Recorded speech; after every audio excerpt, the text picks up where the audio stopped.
Hey guys, Level Cap here, and welcome to another episode of This Week in Gaming. The Battlefield 5 closed alpha has been going on for a few days now. Obviously, I've been playing and streaming it at a bunch, so check out my recent videos if you want to know what I think in depth. Upon first playthrough, it's a lot of fun. The gunplay is really good. However, upon further investigation, there's a lot of balance issues, a lot of bugs, a lot of issues that kind of surprised me considering that the game is 4 months out from launch. So DICE really has their work cut out for them in terms of bug fixing and balancing stuff in this game in order to have a good launch. I don't think we're going to be in line for quite as smooth of a launch as we had with Battlefield 1. BF5 right now is looking like it's a bit behind in terms of the production schedule. So we'll see if DICE can get things together. Maybe we're playing a very old build of the game. It's hard to say. Of course, everybody wants to get into the alpha. If you haven't already received an invite, chances are you won't, but I do know that EA was rolling out some invites a little bit later, so just make sure you constantly check your email and keep an eye out. EA has also updated the Road to Battlefield 5 promotion for Battlefield 1. The Turning Tides naval-themed DLC is currently available for free on all platforms. Make sure you download this before the promotion ends. Also, with Battlefield 4, the Second Assault DLC is free on all platforms. It includes remakes of Caspian Border, Operation Firestorm, Metro, and Gulf of Oman.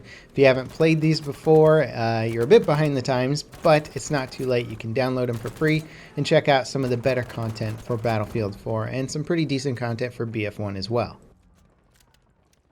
The PUBG Event Pass drama continued this week as players discovered several technical issues with it and complained about the way it's balanced. Some of the missions that reward players for completing specific objectives in-game weren't actually working, making them impossible to finish. This was on top of them being either absurdly hard to do or structured in a way that winning a game negated mission progress.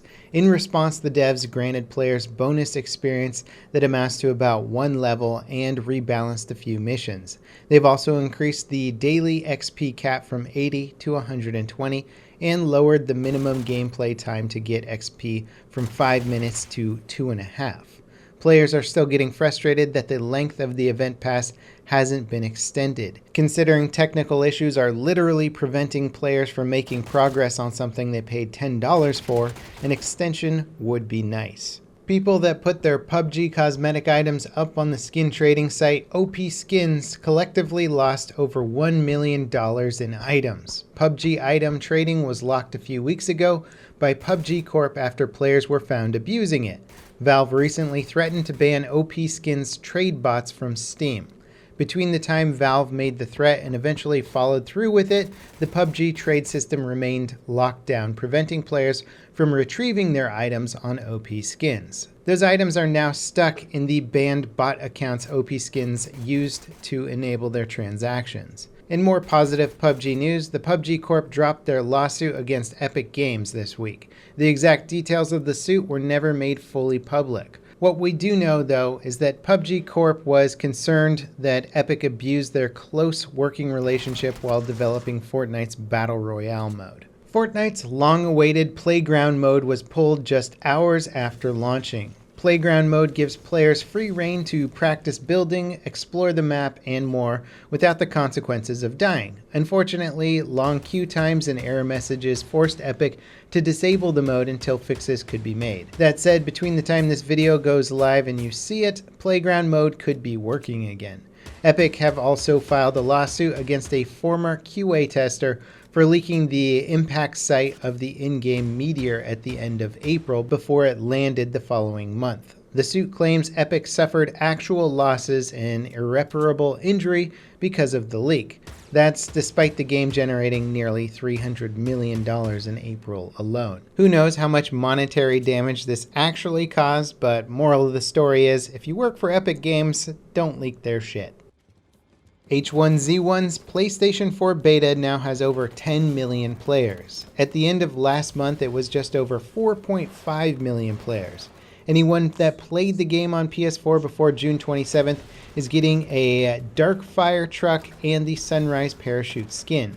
PC players are also getting the Homecoming Scrubs set and the Z1 Zombie Mask. This is to accompany the launch of a remastered version of the Z1 map called Outbreak on PC.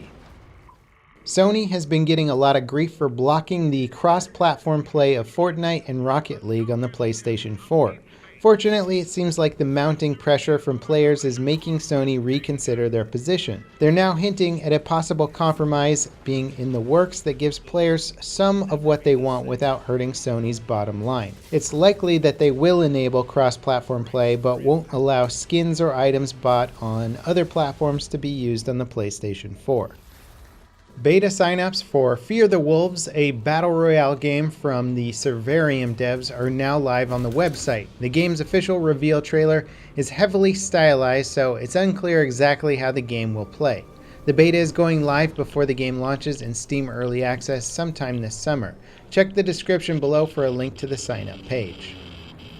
A new hero for Overwatch called Wrecking Ball is now live on the game's PTR server. He's a pretty cute looking hamster in a massive wrecking ball that can swing through maps like Spider-Man. He's by far the most mobile tank hero in the game now, and arguably one of the most mobile heroes overall. Blizzard will likely be doing a lot of balancing to him before he launches on the live server.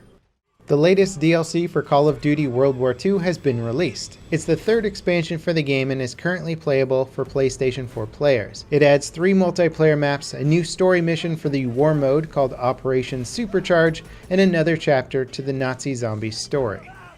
Wolfenstein 2: The New Colossus has launched for $60 on the Nintendo Switch, and apparently it's a pretty competent port. Despite compromised visual quality, resolution, and FPS, the port delivers the core gameplay experience pretty well. It also adds the Switch's growing collection of AAA games that work great on the go. Dying Light 2's developers have made it clear that they're focusing on getting the game running at 60 FPS on consoles instead of making it run at 4K at a reduced frame rate. They created a new engine specifically for the game, so it seems reasonable to expect good performance from the game now. The previous writer and director of the Uncharted series, Amy Hennig, who left Naughty Dog for EA's Visceral Studios, left EA in January after they closed that studio down. Work on the Star Wars game she was developing at Visceral was moved to EA Vancouver and is apparently a much different game now than what Visceral had originally created. It seems likely that the game was originally meant to be a single-player experience but has since been expanded to something broader, according to EA. Hennig founded an indie studio since leaving EA and is expressing interest in VR experiences. Another former EA developer, Thaddeus Sasser, who served as multiplayer design lead on Battlefield Hardline, has been pulling Twitter with various questions about FPS game design. One of his posts reads, "I don't know if anyone is making Hardline 2, but if they did, would there be anything you'd want to see in it? I'm just curious." One of the polls he put up is asking how many shots to the chest it should take to down someone in a modern FPS, and it got nearly 2,500 votes. A lot of what he's been talking about seems to relate to his work on Hardline and maybe hints at a potential new game from him that's in the works. According to Kotaku, Google is working on a game streaming platform. Rumors about the internet giant's gaming project, codenamed Yeti, surfaced back in February. Apparently, Google held meetings with gaming companies and developers at both Game Developer Conference and E3 this year. Google discussed their ideas for the platform in either partnering with developers or just outright buying them. Yeti would be capable of running high-end PC titles that normally require beefy hardware, giving people with lower-end PCs a premium gaming experience without needing to upgrade. Previous game streaming services have either failed to meet expectations or have come shockingly close to something pretty decent. The biggest barrier to overcome, of course, is latency. It's one thing to use something like Steam Link or Nvidia Shield to stream games on your home network from one PC to another device. It's a totally different beast to stream a game from a remote server. If anyone has the resources to figure out low latency game streaming, it's probably Google, but the question remains, can this even be done effectively? In our final story this week, Elgato's gaming division, which is responsible for their wide range of game capture and streaming peripherals, has been purchased by Corsair. Elgato's other non-gaming divisions weren't included in the purchase. Whether or not this means Elgato Gaming will be rebranded under the Corsair name remains to be seen. Anyway, that wraps it up for today's episode of This Week in Gaming. As always, I hope you guys enjoyed it. Let me know what you thought about the stories in the description below, and I'll see you guys next time. This is Level Cap, signing off.